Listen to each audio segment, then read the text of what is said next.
My mother-in-law brought out a box of my childhood photos and set them on fire in front of me. "This trash doesn't belong in our home," her daughter just said. "You're overreacting. It's just paper." I stared at the flames and whispered, "Some things burn longer than you think." 2 days later, their family heirlooms went missing, and so did the last bit of my silence. I never thought I'd cry over pictures. I used to think I was tougher than that. I used to think that what's in the past couldn't hurt me anymore.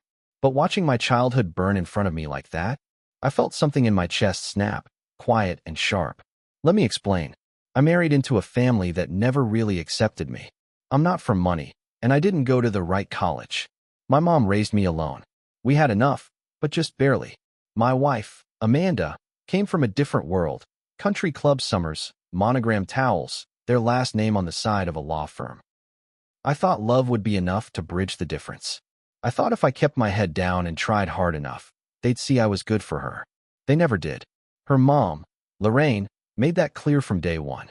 At first it was subtle, correcting how I said words, backhanded comments about my modest background, joking in front of others that I must have grown up watching TV dinners instead of going to the theater. I smiled through it every time. Amanda would roll her eyes and tell me not to take it personally. She always said, "That's just how my mom is." The jokes turned to jabs. The jabs turned to open disdain. I remember the first Thanksgiving I spent with them. I brought a dish my mom used to make, a simple casserole, the kind that meant home to me. Lorraine sniffed it like it was rotting. "That's cute," she said, setting it aside untouched. No one else at the table touched it either. Amanda didn't say a word. That was the first time I felt truly alone in that house. But I stayed. I wanted to believe family could grow on you, that people came around. I brought wine to dinners, offered to help with chores, showed up to their charity events. Lorraine never looked me in the eye unless she was insulting me. Amanda always told me not to make a thing out of it. Fast forward a few years. Amanda and I moved into the guest house on her parents' property after she lost her job, and I took a pay cut. It was supposed to be temporary. I knew it was a bad idea, but we had no savings, and Amanda was adamant. Lorraine agreed, with a smirk I didn't understand at the time. The moment we moved in, she started treating me like a squatter. She would drop by unannounced, criticize everything from the way I folded towels to how I parked my car. I started keeping to myself. Amanda told me to stop being so sensitive. I found myself pulling away. From Amanda. From everyone. I started going on long walks alone just to clear my head. I'd sit in the park and stare at nothing for hours. Something about my silence must have made Lorraine bolder, because that's when she did it.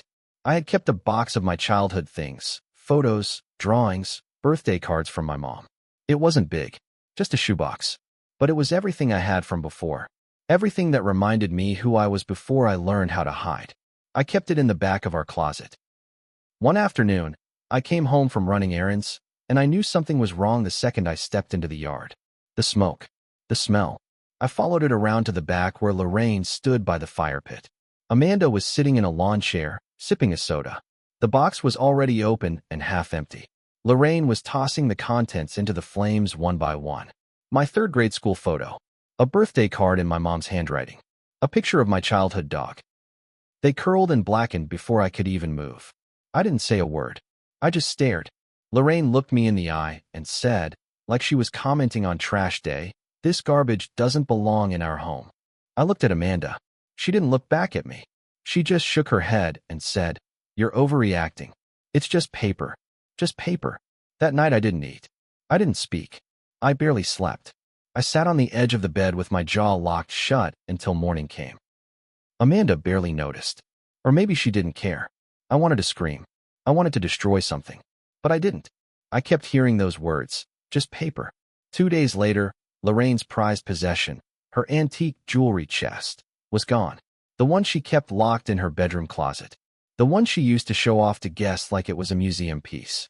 Her grandmother's pearls. Her father's cufflinks. The silver locket with the photo of her firstborn. Gone. Amanda's voice cracked when she found out. Her dad was pacing in a panic. Lorraine screamed. She threw a chair across the room and accused the cleaning lady, then the gardener, then Amanda's cousin who had visited the week before.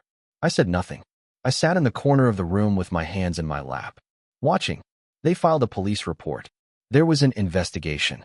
They changed the locks, installed cameras. Lorraine cried for days. Amanda walked around in a daze, trying to calm her down. And I said nothing.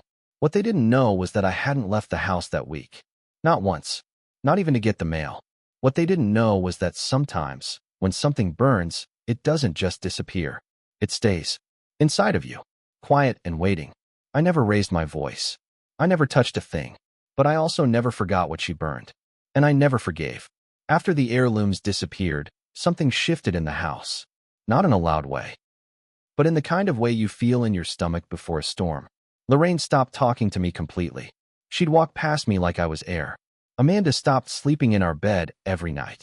Some nights, she claimed she fell asleep on the couch. Other nights, she didn't bother making excuses. She started locking her phone. Started leaving without telling me where she was going. I stopped asking. The silence between us got bigger, heavier. It followed us through every room. The cameras they installed made things worse. Lorraine watched the footage every night like it was a TV show. Sometimes I'd come into the kitchen and hear her say things like, "There he is again. Just standing. What kind of man doesn't work?" Amanda would be sitting beside her, quiet. I got a job at a hardware store down the street. Nothing fancy, but it was honest work. I started picking up extra shifts just to stay out of the house. I didn't tell anyone I was working. No one asked. That's when the second thing happened. The family photo wall in the main house. It used to have a dozen framed pictures. Family trips, holidays, Amanda's graduation, her brother's wedding. One morning, Amanda called me over and pointed at the wall. 4 of the photos were gone. The frames were still there, but empty. Glass intact. No sign of forced entry. Nothing else was touched. Lorraine lost it. She screamed at the housekeeper. Accused the neighbors. Threatened to fire everyone. Amanda tried to calm her down, but was clearly shaken. Her dad didn't say much. He just poured himself a drink at 10 a.m. and stared out the window. Again, I said nothing. I was in the house when it happened, sitting on the porch, watching birds. Amanda saw me out there the whole time. Still, I caught her looking at me differently that night, like she was seeing something she hadn't seen before. A few days later, Lorraine called a family meeting. She told Amanda she was going to hire a private investigator. She wanted everyone in the house questioned. I could see Amanda hesitate. "Is that really necessary?" she asked. Lorraine's eyes locked on me. If someone doesn't belong, they shouldn't be under this roof. I stood up quietly and left the room. That night Amanda came into the guest house and told me maybe it would be better if I stayed somewhere else for a while. Just until things calmed down, she said. You know how she is. I laughed. I hadn't laughed in weeks. Where would I go? I asked. She didn't answer. I slept on the couch that night. She went back to the main house. The next morning, her dad's antique watch collection was missing. 3 watches. Gone. Each one in its own little velvet box. One of them was a Rolex from the 1970s. Lorraine cried again. Her dad just sat there empty. This time they didn't accuse the staff. They didn't accuse each other. They all looked at me. Amanda pulled me aside and asked, quietly, "Did you do it?" I looked her in the eye and said, "You never asked me if I was okay." She blinked. "What does that mean?" "It means you stood there while your mother lit my childhood on fire. And you said it was just paper." She didn't respond. Just walked out and closed the door behind her. That day, Lorraine came by while I was outside trimming the little hedge by the driveway. She stood just far enough to not be near me, but close enough to make sure I could hear her. "Whatever game you're playing," she said, "you won't win. We always come out on top." I didn't turn around. I just kept trimming. The air in the house changed after that. Amanda stopped coming over. Lorraine and her husband started keeping their bedroom door locked. The gardener quit. The housekeeper left without notice. Even the dog seemed on edge. It was quiet for 2 weeks. Then the letters started showing up. Typed. No return address. The first one arrived for Amanda. A single sentence. Ask her what else she's burned. The second one was for Lorraine. The past doesn't stay buried. You lit it on fire, remember? The third was left on the kitchen counter and signed, "Some things are worth more than silver." Amanda brought the letters to me and slammed them down on the table. "Are you doing this?" I shook my head. She stared at me. "Then who is?" I looked back at her, calm. "You know, I never blamed you before," she said. "I always thought you were just broken." I didn't say anything. She stormed out. The next night, their basement flooded. A pipe burst in the wall, apparently. destroyed a bunch of old furniture and boxes of tax records. Lorraine screamed until her voice cracked. Amanda sobbed as the water soaked through a box labeled Wedding Keepsakes. And I stood there on the porch. Still. Quiet. There was no damage in the guest house. Not a drop. They started sleeping with the lights on after that. A week after the flood, Lorraine stopped leaving the house.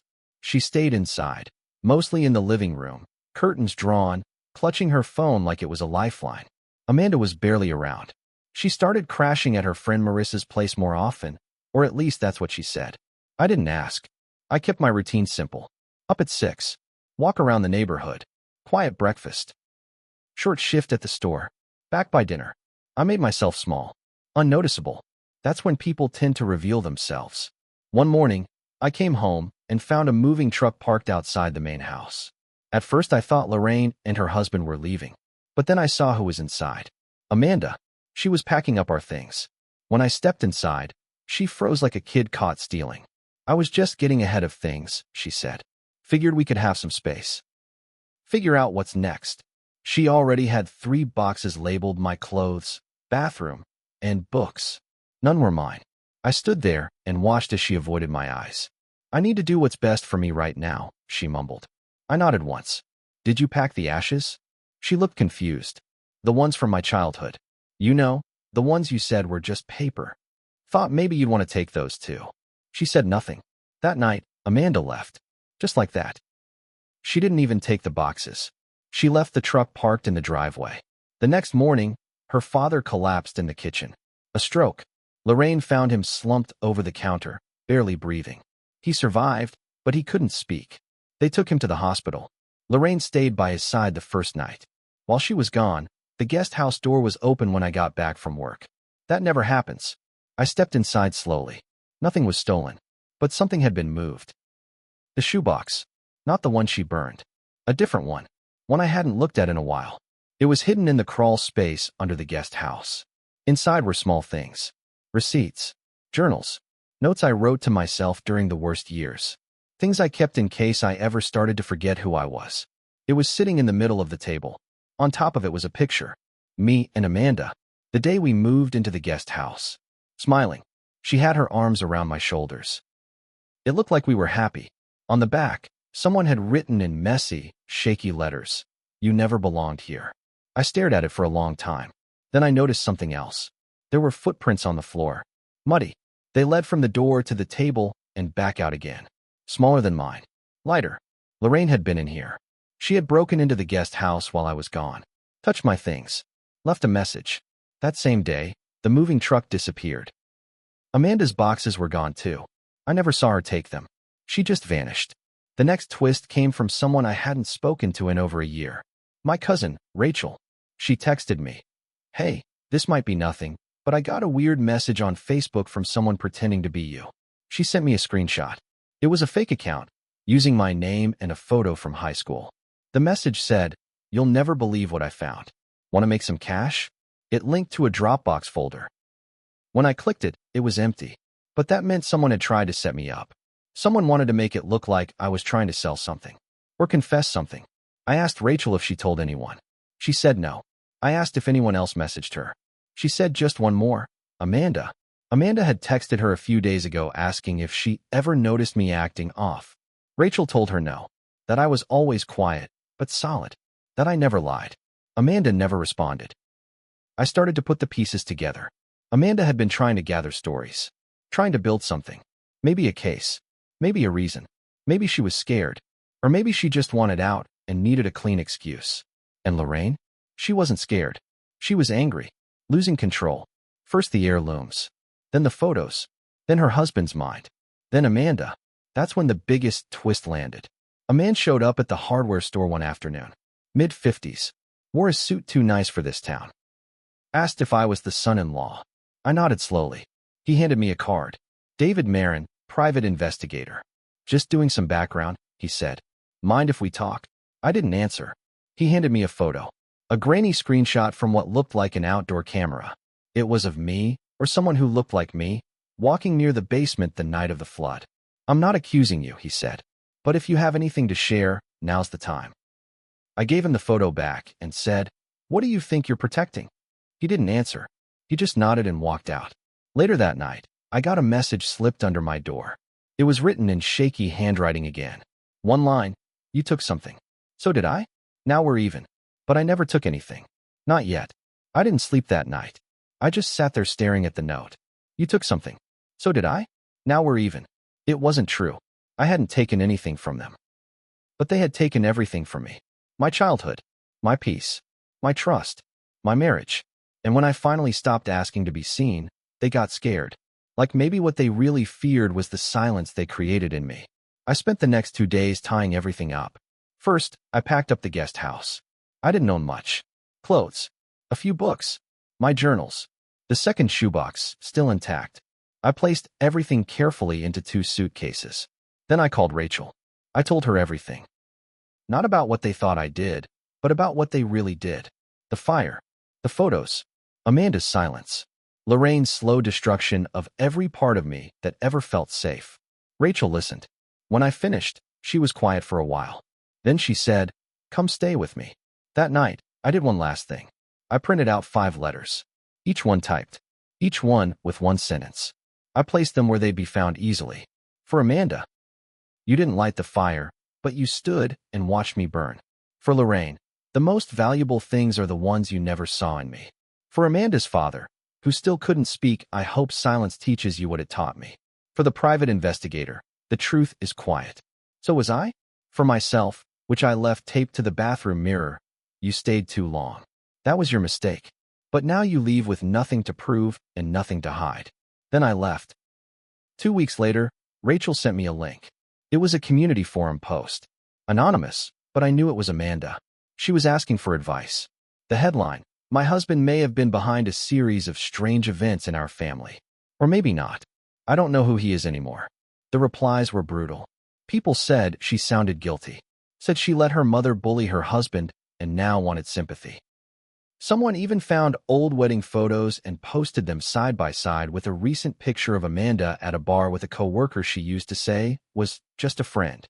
Turns out, that friend had moved into the guest house 2 days after I left. Lorraine never said a word about it. But then something happened she couldn't ignore. Her private emails were leaked. Photos of her mocking the staff. Messages about manipulating Amanda. An email to her lawyer titled "Prenup Panic," dated just before our wedding, with a list of reasons to keep him poor. Nobody knows who leaked them. I do. Amanda's brother, Mark, got them. The one member of the family who had moved across the country years ago to get away from them. He reached out to me after the community post went viral. Said he'd been watching from a distance. Said he believed me. Said he always knew his mother was cruel, but he didn't know it had gotten this bad. He offered to testify if I ever wanted to press charges. I didn't. But I did tell him one thing. Your mom burned my childhood. I let her think she won. He paused, then said, "She didn't. It's been almost a year now. I live in a small apartment over a bakery. Rachel helped me get a job at a local nonprofit that helps men leave emotionally abusive relationships. Turns out, there are more of us than people want to admit. I still have the second shoebox. I keep it under my bed. I haven't seen Amanda again. Last I heard, she moved to Arizona. Lorraine stayed behind. Her husband is in a care facility now. He doesn't talk. He just stares out the window. She visits him once a week. People in town whisper about her, but no one says it out loud. They all know something happened. They just don't know what. And they never will. Because sometimes, revenge isn't loud. It's not fire or fists or broken things. Sometimes revenge is just survival. It's living when they wanted to break you. It's peace in a quiet apartment. It's knowing that the things they called trash were your foundation.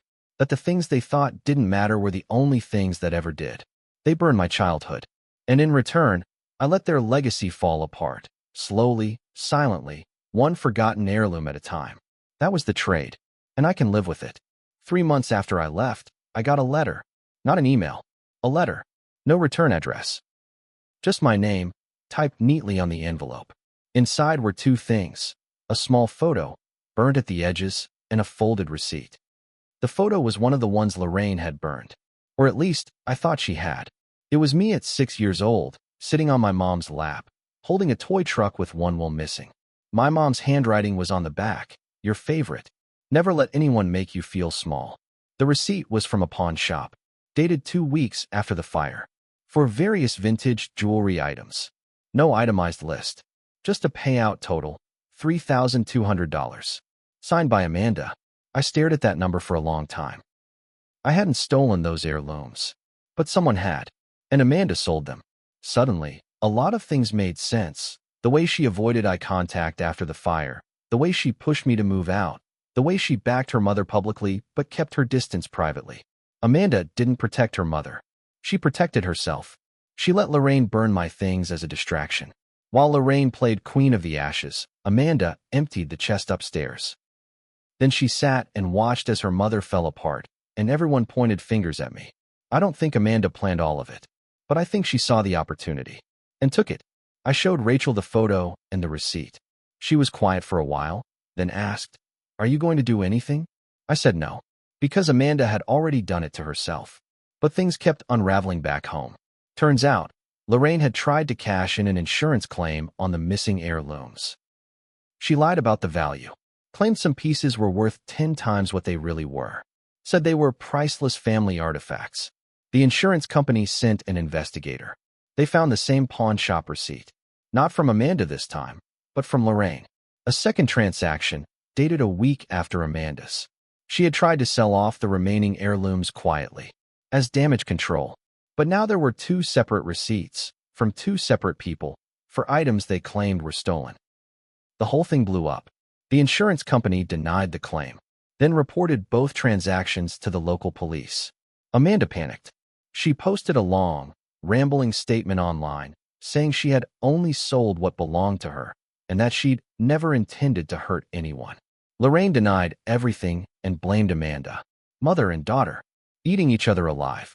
All while I sat quietly, 3 states away, sipping coffee from a chipped mug in a kitchen that didn't smell like her perfume. But the last twist came from someone I didn't expect. The private investigator. He found me. He tracked me down through the nonprofit, showed up one afternoon, and asked if we could talk. He didn't bring a folder. No clipboard. Just a folded piece of paper and a strange look on his face. "I didn't come to accuse you," he said. "I came to thank you." I didn't respond. He slid the paper across the table. It was a printout of a transcript, Amanda's police interview. She confessed. Not everything, but enough. She admitted to taking the jewelry, claimed I'd been acting unstable, and she was afraid I might hurt myself or someone else.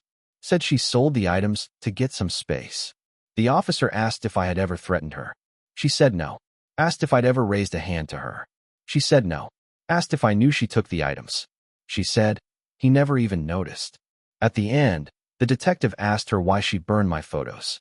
She didn't answer. But the silence was recorded. The investigator leaned back in his chair. "I believed her at first," he said. "Most people would have. But when someone's story never adds up, eventually the math does it for you." He stood up to leave, then paused. "I read your note," he said. I raised an eyebrow. "The one you left me. The truth is quiet." "So was I." "You were right."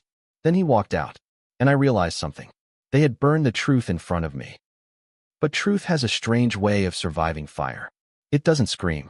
It waits. And when it returns, it's not always loud. It's calm, cold, unshakable. I didn't get back my childhood photos. I didn't get back the years I lost in that house. I didn't get Amanda back, or the marriage I tried so hard to protect. But I got something better. I got proof. And this time, they had to live with it. I thought it was over. I thought I had done enough by walking away and letting them burn themselves down.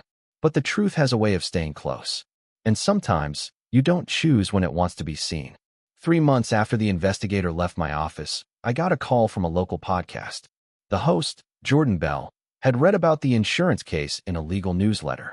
He was working on a series about quiet forms of abuse, what people call soft cruelty. He wanted to talk to me. I told him no at first. But that night, I opened the box under my bed. I held the burnt photo again. My mom's words on the back. "Never let anyone make you feel small." I called him back the next morning. I told the story exactly how it happened. No drama. No lies. Just the truth. I talked about the fire. The photos. Amanda's silence. Lorraine's manipulation. The isolation. The slow breaking down of a person until they don't recognize their own voice anymore. I didn't name them directly, but I didn't need to. Enough people knew. Their circle was small. Their story had already leaked out in pieces. The podcast put it all together. And when the episode aired, it spread. Not in some viral, world-shaking way, but steadily, locally. People who had worked for Lorraine over the years started to speak up. Housekeepers, drivers, even her old friend from the church board. Stories about unpaid wages, cruel words, things said behind closed doors. One woman said Lorraine told her she was lucky to scrub the floors of a good family. Another said Amanda once laughed when her mother called her property with a broom. Amanda tried to release a statement, blamed mental stress, said it was a complicated time, but the damage was done. Lorraine was forced off every community board she sat on. Her husband's care facility moved him to a new center at Mark's request, her son, the one who had stayed away. He filed for financial guardianship and took control of what was left of the family assets. He sent me a short note after it was approved. I always thought you were too quiet. Turns out, you were the only one telling the truth. Amanda lost her job, not because of me, because the nonprofit she worked at found the insurance fraud case on public record. Her attempt to claim the jewelry was stolen by a mentally unstable spouse didn't hold. They let her go quietly, but she didn't disappear. She sent me a letter. It was short. I never hated you. I just didn't know how to live with someone who made me feel guilty all the time. Maybe that's unfair, but it's what I felt. I didn't write her back, because guilt isn't what I gave her. I gave her my trust, my stories, my family's memory. I gave her space when I should have given her truth. I gave her quiet when I should have walked away sooner. She was right about one thing. I was wrong too. I stayed too long. I let her mother talk to me like I was beneath them. I let them call my past trash. I let Amanda call it just paper. And I swallowed my voice over and over, thinking silence meant strength. But silence is only strong when it's your choice. So I made a new choice. I used the podcast money to start something new. A small writing program for men who survived emotional abuse. Men like me. Not broken, just unheard. We meet once a week in a quiet space above the bakery. Sometimes we don't even talk. We just write. Then we burn the pages in a steel bowl out back, not in pain, but in peace. One night, I burned Amanda's letter. I watched the flames curl around her words. It didn't feel like revenge. It felt like release. Lorraine lives alone now. Mark cut off her access to the accounts. She tried to sue him. The case got laughed out of court. Her name holds no weight anymore. The last time I saw her was on TV. Local news caught her storming out of a town meeting where she wasn't allowed to speak. She looked smaller than I remembered. Not sick, just deflated. Like someone who had finally run out of people to blame. Amanda moved again. I don't know where. I hope she finds peace. I really do. But I won't be part of that story anymore. Here's the part that matters. One day, after our group session, one of the guys handed me a photo. Said he found it in an old book he bought secondhand. It was me. My mom. That same photo. Not burnt. Whole. She was smiling in it, one hand on my shoulder. On the back was a different note I'd never seen before. They can't erase who you are. You remember that. That's the real revenge. Not the podcast. Not the public fallout. Not the money, or the quiet, or the shame they carry now. The real revenge is that I remember who I am. And they have to live knowing they tried to destroy that, and failed. Forever.